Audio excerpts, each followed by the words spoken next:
Bueno, ¿qué tal? No voy a decir bienvenidos, porque bienvenidos para aquellos que son los que nos están viendo a partir de las 16:30. Es el tercer capítulo de este ciclo de entrevistas en el día de hoy, donde vamos a estar haciendo, algunas conjeturas respecto de lo que viene pasando en la política nacional y donde evidentemente los actores parece ser que van tomando distintos roles. Tanto es así como que uno mira al ministro de Economía y qué es lo que dijo las otras noches, y parece ser de que el ministro es un gran articulador, un gran armador político. También cuando escuchas a Cristina Fernández de Kirchner en el CFK decir de que se han encaramado, no dijo esto así encaramado, ni tampoco dijo que eran una forma insolente los, los amanuenses de las finanzas internacionales respecto de lo que vienen haciendo en la República Argentina, y da a entender de que eso tiene la complicidad del Poder Judicial, de que no se sonroja ni ruboriza respecto de todos los atropellos que hubo en materia económica. Creo que hay una gran respuesta donde le está diciendo de alguna forma, para sintetizarlo y barrialmente: mirá, nene, nosotros ya sabemos quién sos, sabemos cuáles son tus mañas, pero también sabemos quiénes son tus socios, y al mismo tiempo sabemos qué es lo que nosotros tenemos que hacer respecto de todo esto que dijiste vos, y que pareciera ser, viene a ser la verdad revelada, con la cual también queda preso de esa situación el presidente de la Nación, Alberto Fernández. Entonces parece ser que este dúo, que funciona así al unísono, se sospecha, por lo que dijo, lo mandaron, o si no lo mandaron, Fernández ya no puede salir a decir que eso no es cierto, y hoy ha tenido una respuesta. Pero para hablar de este tema, una respuesta que tocó la historia, bueno, tocó la finanza, tocó la economía, tocó la política, y creo que de la mejor forma que lo sabe hacer Cristina Fernández de Kirchner, quien además alguna experiencia aquilatada tiene en esa materia. Por lo tanto, no nos tenemos por qué asombrar respecto de lo que ha dicho, porque independientemente de las banderías políticas, si hay algo que usted no puede decir de que lo que dijo no es cierto. Te puede gustar o no gustar, pero está claro que tiene bastante volumen y peso histórico respecto de los fundamentos que dio en su discurso hoy en el CFK. Para hablar sobre este tema y desmenuzarlo bien, vamos a estar hablando con Guillermo Robledo. Usted lo conoce, un amigo nuestro, un analista, un politólogo, referente y responsable del Observatorio de la Riqueza Padre Arrupe, para tratar de preguntarle qué es lo que estás viendo, y más que nada, qué sensación te deja. ¿Cómo te va, Guillermo?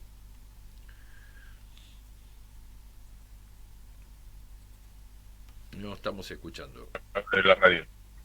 Perdón, no te escuchábamos en el inicio. No, les estaba saludando a Ah, vos, Aldo, y a todos los oyentes y colaboradores de la radio. bueno, ¿Ahora sí? muchas gracias. Sí, sí, sí, claro, sí. Por supuesto. Ahora estamos transmitiendo, o sea, de canal también de televisión le incorporamos, así que eh, canal de TV. Bueno, lo bueno sería, a ver, tu sensación, ¿cuál es? Mira, mi sensación es que la inestabilidad económica y política va a seguir creciendo. Fíjate que el síntoma más claro es que se ha hecho un acuerdo con el Fondo Monetario que ha producido una crisis tremenda dentro del Frente de Todos, prácticamente el fin del Frente de Todos. Y sin embargo, ese acuerdo, o sea, todo el mundo ya está diciendo que hace uno nuevo. O sea, todavía no empezó a regir y ya el Fondo Monetario y demás saben que no se va a cumplir. Entonces, es muy serio, digamos, que toda una élite política haya acordado una situación que a la semana ya todo el mundo no podía, sabía que no funcionaba. Realmente no tiene precedentes, creo, a nivel internacional semejante grado de incertidumbre creciente, ¿no? Y que eso se refleja en la economía, con la inflación del 7% este mes, y atrás va en el salario, la caída del poder adquisitivo del salario, y atrás viene la cuestión de que realmente el Frente de Todos no tiene posibilidades de reelegir. Yo creo que hay con una inflación que prácticamente va a terminar siendo 40, 50% superior a la del gobierno de Macri, el Frente de Todos no reelige. Y me parece que eso es lo que está, y todavía faltan 2 años. Así que el tema es muy, muy delicado. Hay síntomas claros de esto que digo. Fíjate que ya Massa se bajó de la candidatura. ¿Me escuchás? Sí, te estoy escuchando, Guillermo. Te estoy escuchando, sí. Que Massa ya anunció a los suyos que él se reserva para el 2027. Ajá. O sea, un hombre que ha hecho de todo para poder ser presidente, si se ha tomado esa decisión política, es porque sabe de que el Frente de Todos no tiene una posibilidad de ganar el año que viene. Es un síntoma. El otro síntoma claro es que la formación de este grupo San Isidro, impulsado por Uturbey, Schiaretti, el gobernador Morales, de Jujuy, Monzó, bueno, todo un sector Frigerio y demás, que demuestra que ese sector, que teóricamente era el que arrimaba al Frente de Todos el presidente Fernández, ya le ha dejado de responder. ¿Por qué? Porque están construyendo ya un nuevo poder político de cara al 2023. O sea que, para mí, desde el punto de vista de los hechos reales, más allá de los formales que se van a mantener, el frente de Todos está terminado, y ahí que un montón de amigos del presidente tiren la idea de la reelección. Bueno, pero eso es lógico porque si asumen ya de que no tienen ningún futuro, el presidente ya no lo escucha más nadie. Entonces, pero la realidad de los hechos fácticos, de los poderes reales, y ahí sí me parece interesante lo que planteó hoy Cristina, que planteó el tema del poder. O sea, ella hizo una alusión a que creo concretamente, yo no lo escuché completo el discurso, pero las partes que pude rescatar hace un rato, hacía alusión a que, bueno, tener el bando presidencial y el bastón no es poder. Sí, sí. Y que aparte de eso hay que también tener voluntad de ejercer. Al respecto, me parece que es interesante, me parece lo más importante es ese tema. ¿Dónde está el poder en la Argentina? Sí, claro. Porque evidentemente está en algún lado que es mucho más hegemónico que el resultado de unas elecciones. La propia Cristina lo había dicho en un reportaje que hizo, no me acuerdo bien, pero creo que cosa de 3 años por ahí, cuando le preguntaron cuánto poder tenía ella cuando era presidenta. Sí, es cierto. No me olvido nunca, porque ella contestó que cuando ganó con el 54% de los votos, fíjate, y las 2 cámaras a favor, tenía el 25% del poder real. Sí, sí. Así que me parece que semejante sinceramiento significa, bueno, ¿en dónde está el otro 75%? Porque si un presidente que gana con una mayoría de las más grandes en la historia de la democracia, como fue la que ganó Cristina en su segundo mandato, reconoce que el 54% queda reducido al 25%, sí.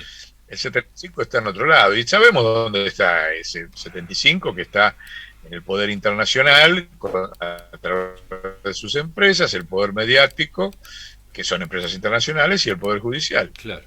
Ahí está el 75% que Cristina, antes de esta declaración, me parece que hay que unir aquel sinceramiento de Cristina con esta declaración de hoy. Más allá de las críticas o no críticas que haga a la gestión del presidente, de Alberto, en cuanto a voluntad de tratar de revertir esa correlación de fuerzas de poder, me parece que eso es lo que el aporte importante, ¿no? ¿Dónde está el poder en la Argentina y cómo lo neutralizás? Sí, evidentemente, claro. El sistema político nacional y popular no lo puede neutralizar. Eso me parece que es lo fundamental. Ahí está el corazón. Después, asombrarse de que Alberto Fernández no ejerza el poder, que fue un poco la crítica indirecta que mandó Cristina. A ver. Sí, claro.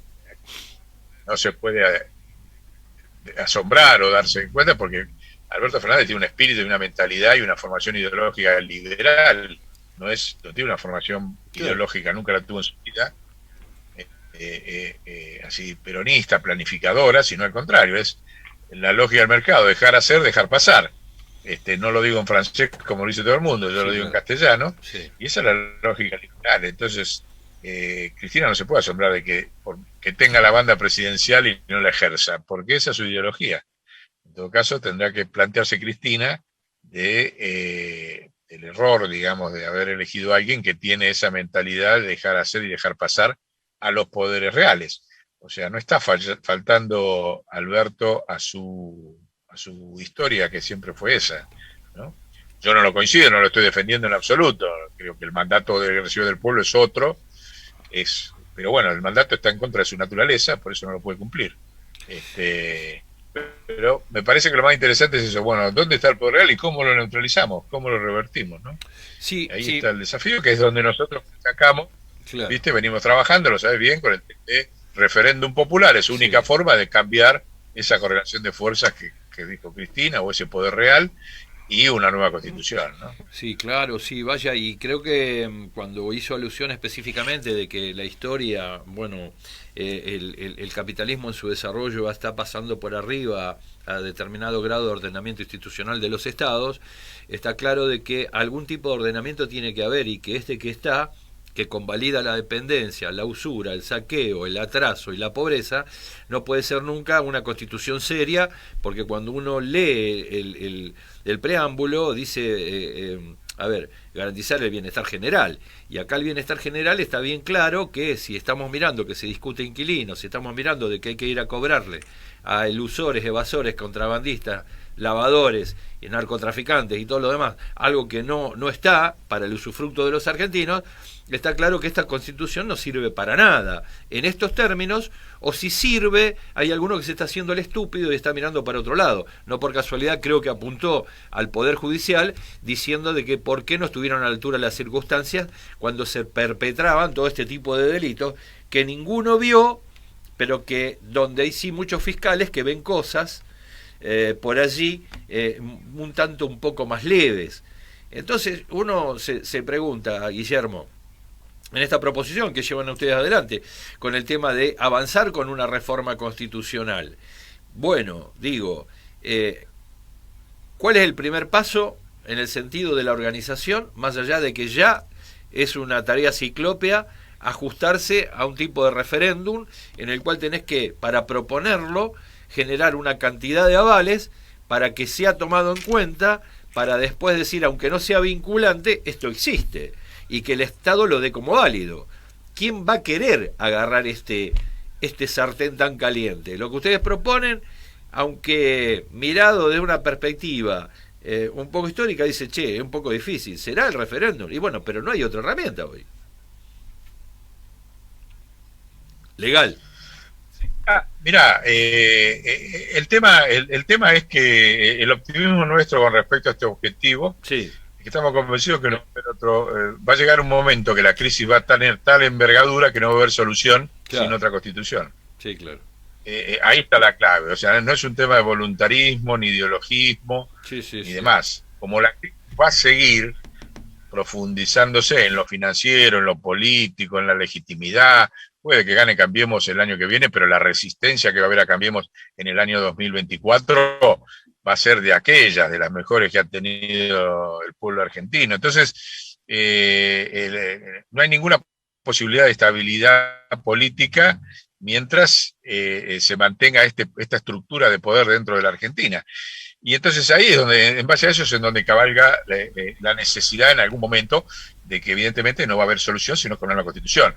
De hecho, vos fijate que desde que nosotros empezamos en enero con este tema, ahora ya lo ha asumido también Soberanos. De hecho, fíjate que han constituido como un pilar de su construcción en un plenario que han hecho Sí, claro. hace 15 días, presidido por Alicia Castro y Maroni. Ya lo asumieron como un pilar. De hecho, en el número 2 de la revista va a escribir Alicia Castro, recordando cuál fue su proyecto.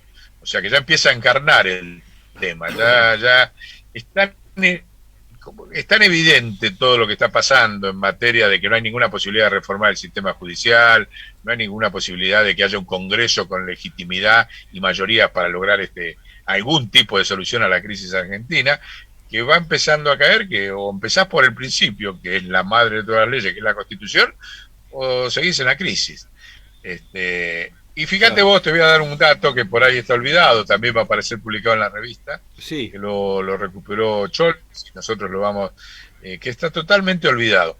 Vos sabés que en el año, antes del golpe del 76, sí, de que empezara la dictadura, Isabel Perón y el sector del peronismo que no quería el golpe, donde sí, estaba Lorenzo Miguel, Diego Ibáñez, el sí, sector de la, digamos, un sector importantísimo del sindicalismo de entonces, que no quería el golpe, sino adelantamiento de elecciones. sí, Y de hecho, Isabel saca los decretos de adelantamiento de elecciones para noviembre del 76. Fíjense, sí, 6 meses antes, 6 meses después del golpe iba a haber elecciones nacionales. sí, claro. Ahora, lo que no se recuerda, y fíjense desde dónde viene el problema nuestro, es que Isabel saca un decreto en febrero donde dice de que antes de llamar a elecciones hay que hacer una asamblea constituyente. Es cierto, Un decreto de Isabel Perón.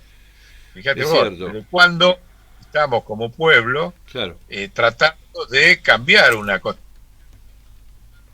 constitución que pone, que es la clave de la cosa, ¿no? Sí. Una Y nueva fíjate vos, legalidad, ¿no? Lo digamos. interesante de ese lado, ¿no? Hay que ver si uno puede decir, bueno, el golpe genocida, viste, hay mucho discurso de por qué se dio y demás. Quizás uno de los, hay que agregarle a las razones que se dio un golpe por intentar reformar la Constitución. Sí, sí, sí, Pero, porque hasta allí había un gran debate incluso del por qué no se había avanzado respecto a algunos conceptos del constitucionalismo social de Arturo Sampay y por qué no se podía remozar el criterio, digamos, del artículo 40 respecto de lo que era del pueblo y lo que no era, o qué condición de inalienable e imprescriptible. Ahora, cuando uno empieza a mirar eso, entiende el porqué del golpe, ¿no? Pero hoy, e incluso también le recriminaron a Perón porque eso no lo tenía en cuenta, entonces dijo que el mundo había cambiado un poco.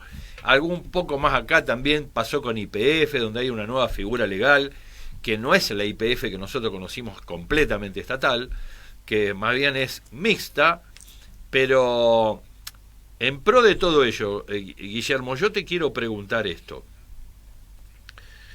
Si ves plausible primero que esto de la participación, a lo mejor ciudadana no tengo duda, que sea plausible de poder ser llevada adelante eh, antes que este plan económico siga como está, porque estamos viendo lo que está pasando alrededor, y donde ya hay promesa de sindicato de que va a haber movilización popular y reclamos respecto de si no se le da solución a las demandas que tiene el pueblo trabajador, porque trabajando es pobre.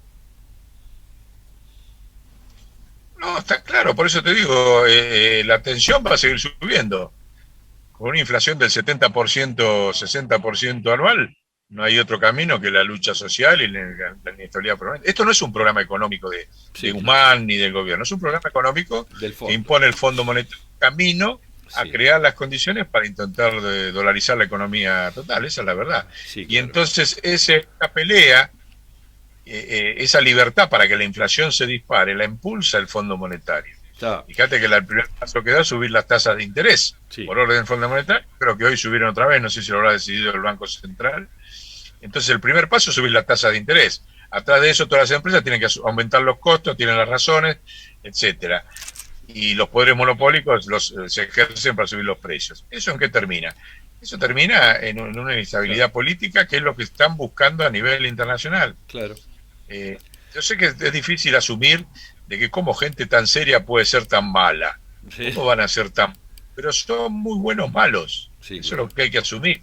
Muy prolijos, muy tranquilos. Guzmán con su verba, que parece que lo único que utiliza es la palabra sustentabilidad, Sí, y en realidad cumple una serie de órdenes internacionales de una manera bastante cínica, digamos, ¿no? Porque él sabe perfectamente lo que está pasando con la inflación y el impacto de eso en el pueblo. De hecho, sí, la pelea con Feletti es evidente. sí, sí. Entonces, Ahora, yo creo que Guzmán lo mejor que puede hacer es retirarse, renunciar y volverse a su comodidad académica en Washington, sí, cosa que es lo que él preserva. sí, Porque un ministro de Economía que no cumple las órdenes de los bancos, como es él salido de los bancos, de sí, las academias de Estados Unidos, bancada por los bancos, si se porta mal no vuelve a tener su comodidad académica. Esa es la realidad de Guzmán. Sí, claro. Y entonces le esperas al Olmo que haga otra cosa, porque él sabe que tiene un año, un mes, un día por ahí de mandato como ministro, pero después vuelve allá a Estados Unidos a seguir con la tiza y el pizarrón. Sí, claro. Pero si se anima a hacer algo fuera de... Es distinto Feletti. Feletti, como es un tipo que viene del campo nacional y popular, viene de la lucha sindical y demás, no, sale del cargo y sigue acá en la patria. Y habría que pensar no se vuelve habría que pensar, Guillermo, que está bien, que hay que especializarse afuera, pero que el que se especializa afuera se ponga al servicio de los privados y no del Estado, porque vienen con la cabeza cambiada, ya salen de acá con algún condicionamiento para poder comprender la realidad de la colonia, y cuando vuelven está como hacía el Inca, ¿no? Que lo que primero hacía cuando ocupaba un territorio, al jefe gobernante de ese territorio, el Inca le retiraba a los hijos, lo educaba en el Cusco y después los devolvía. Cuando los devolvía, lógicamente, de lo que devolvía era la recreación del Cusco. Entonces era mucho más fácil para el Inca, como está resultando hoy, tener el dominio de esos territorios a partir de la educación que recibió en el Cusco. Bien, acá está pasando lo mismo. El problema es que algunos creen de que ese eficientismo o esa expertise tecnocrática le da la comprensión política suficiente como para saber cuál es el verdadero interés que tiene que cuidar. Porque si no, uno tiene que pensar que es un traidor o un vendepatria. Yo no quisiera pensar, no quiero pensar, pero lo pienso. Yo te diría, como ministro de Economía que existieron, los últimos sacando el periodo de Néstor, digamos, sí. Fue Helvar y Grispum. Sí. Digamos, los únicos. Helvar como empresario nacional, que no fue un vendepatria y no un tecnócrata, sino que respondió a los intereses nacionales, y Grispum, que lo intentó también. Pero después, salvo esos casos, y salvo los del periodo de Néstor y Cristina, el resto fueron todos tecnócratas formados, como vos decís. Claro. No tienen raíces nacionales. Y responden a los intereses de su sobrevivencia económica y tranquilidad cuando dejan el cargo. A ver, Helvar dejó el cargo y el sistema le sacó hasta la ciudadanía. Murió como apátrida.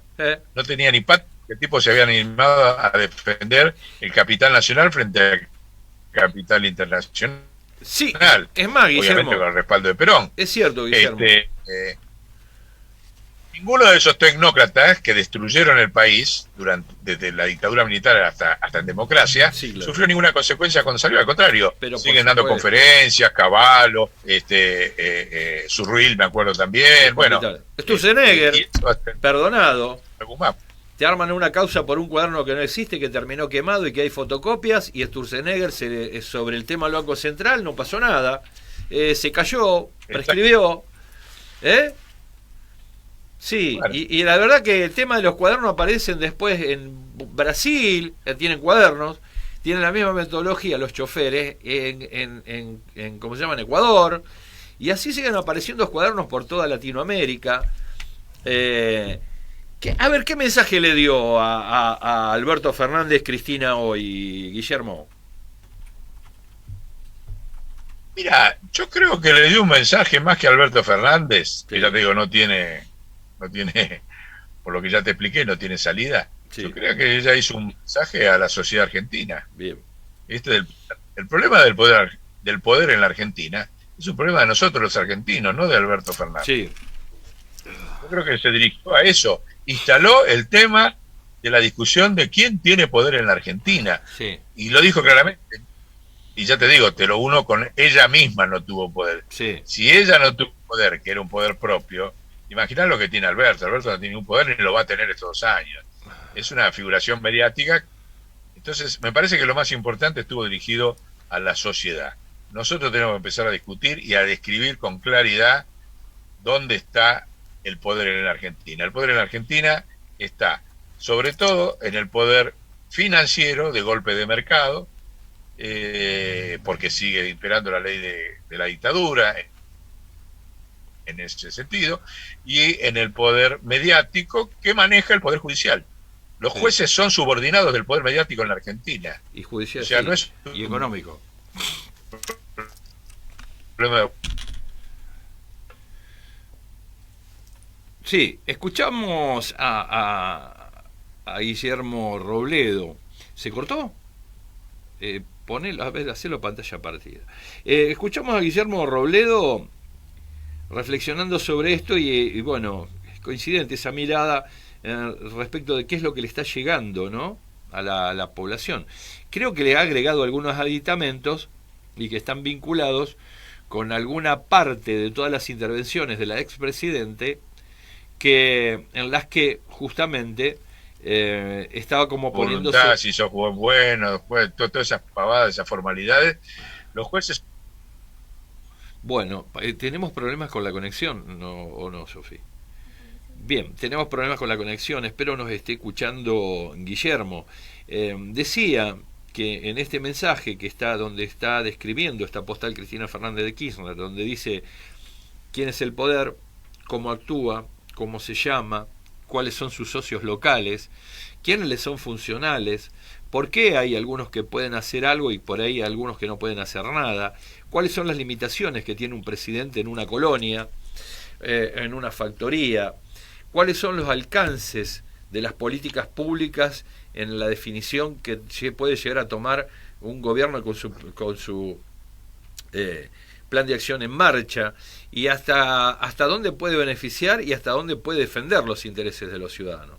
Lo que parece ser que, tal cual lo ha dicho Cristina Fernández de Kirchner en el día de hoy, está claro que los condicionamientos son muchos, que no viene desde ahora, que ya es ancestral, lo dijimos en el primer capítulo. Nadie duda de que Argentina fue colonia española, nadie duda de que fuimos colonia inglesa, y que aún así siguen actuando igual los ingleses. Y nadie duda, o factoría de los ingleses más que colonia, ¿no?, porque no se quiso hacer cargo. Y yo lo dije en algún programa, hay una correspondencia epistolar entre el gobierno de la Gran Bretaña, donde la reina le contesta a Rivadavia que le pedía ser colonia. La reina le dice: no, mira, a ustedes no los queremos como colonia, a ustedes los necesitamos como mercados, no colonia, mercados, porque una colonia sale cara. Entonces dijo, bueno, y mucho menos hacerla, digamos, con los hijos de España. Nunca lo hizo, y de hecho si usted se pone a fijar a donde se estableció la Commonwealth fue con migrantes ingleses. No importa si eran presos, si al igual que los españoles, exportaban la madre patria, personas que habían tenido problemas con la ley de cada uno de esos imperios en su momento, sino que como el tema venía después por el ius sanguinis, o sea, los derechos eran sobre aquellos que eran de una determinada nacionalidad, y por lo tanto se heredaba la condición de europeo, o en este caso de inglés, o de francés, o de holandés, o de belga, que son otros de los imperios europeos, o de italiano, que también lo hizo sobre África, solo por el hecho de ser hijo de que tenía tal nacionalidad. Por eso acá nosotros adoptamos otro criterio, porque además las nacionalidades son 50.000, pero bueno, eso no viene al caso. De hecho, me pregunto, en esto que nos decía Guillermo y sobre lo que decía la expresidenta, también cuál era la respuesta del ministro Guzmán, porque si bien se vale el poder económico de este condicionamiento, el tema es decir, bueno, ¿cómo lo hacemos? Hay algo que no está bien sobre este tipo de organización institucional. No quiere decir que hay que prescindir de ella, quiere decir que hay que ver qué se puede mejorar. Y en eso de mejorar lo venimos diciendo desde el inicio del capítulo, del ciclo, perdón. ¿Qué tiene que ver con qué? A ver, ¿cómo es esto de que los mercados votan todos los días y nosotros cada 4 años un presidente? ¿Cómo es esto de que los empresarios votan todas las semanas en el mercado de valores, también por día, pero vamos a darle un changüí de tiempo? Los monopolios lo hacen cada 4 o 5 meses, cuando se les ocurre en realidad. Pero si nosotros vamos a mirarnos en este tipo de ordenamiento que nos ofrece hoy por hoy la institucionalidad argentina, hay quienes son vitalicios, como los jueces, van a estar siempre. Los diputados cambiarán de acuerdo a lo que usted elija, y el Ejecutivo, que también se modifica a partir del voto suyo, una vez que definió qué modelo de país quiere. Algo que no está claro nunca, parece ser. Pero hay que escucharlos, agudizar un poco el oído y escucharlos. Bien, ellos votan todos los días, nosotros no. Cada 2 años la elección de medio término, que se denomina para cambiar, diputados y senadores en el Parlamento, y cada 4 años el presidente. Che, ¿no te parece raro? Me parece que nos están agarrando de giles.